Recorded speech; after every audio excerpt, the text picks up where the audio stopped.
Bonjour et bienvenue à la rencontre du lundi.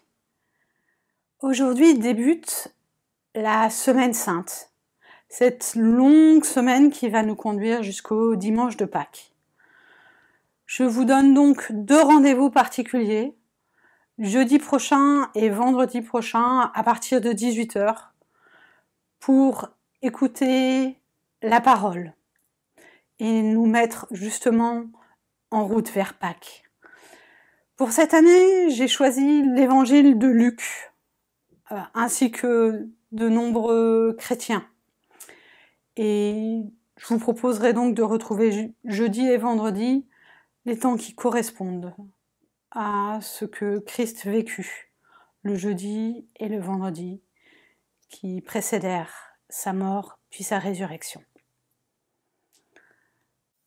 Et sans plus attendre, aujourd'hui je vous propose de retrouver dans l'évangile de Luc aussi ce qui précède l'entrée de Jésus dans Jérusalem.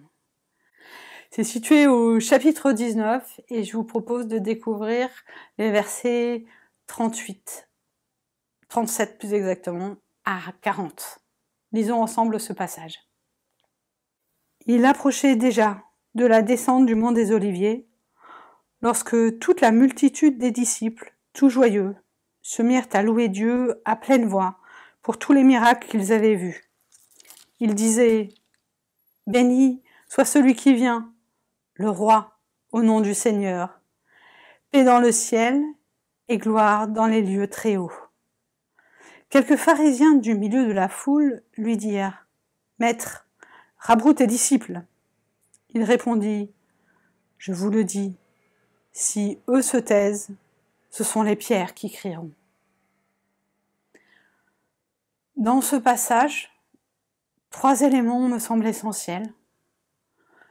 La joie, tout d'abord, cette joie sincère est portée par l'ensemble des disciples qui font chemin sur Jérusalem et sont tout joyeux de marcher à la suite de Jésus.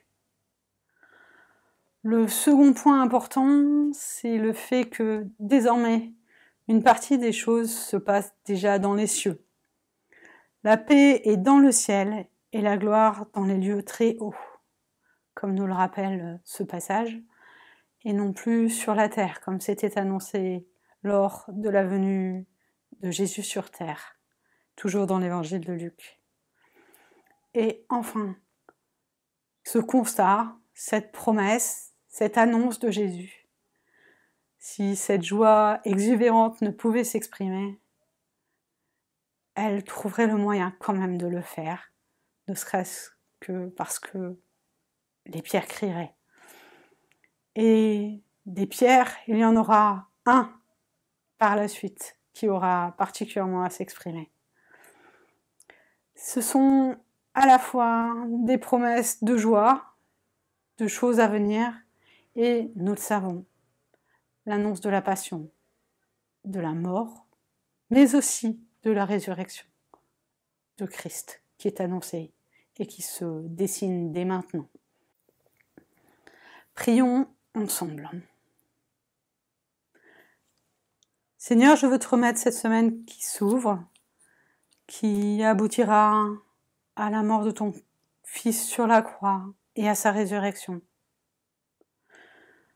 Veille sur chacun d'entre nous, porte-nous et fais de nous des hommes et des femmes tout heureux d'apporter au milieu d'eux la joie du Christ.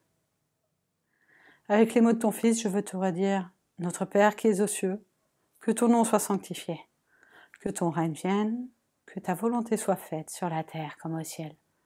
Donne-nous aujourd'hui notre pain de ce jour, pardonne-nous nos offenses, comme nous les pardonnons aussi à ceux qui nous ont offensés, et ne nous laisse pas entrer en tentation, mais délivre-nous du mal, car c'est à toi qu'appartiennent le règne, la puissance et la gloire au siècle des siècles.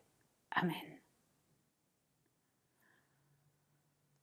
Le Seigneur vous porte et vous garde, il fait rayonner sa face sur vous. Que cette semaine soit pour vous une semaine pleine de sens. À bientôt.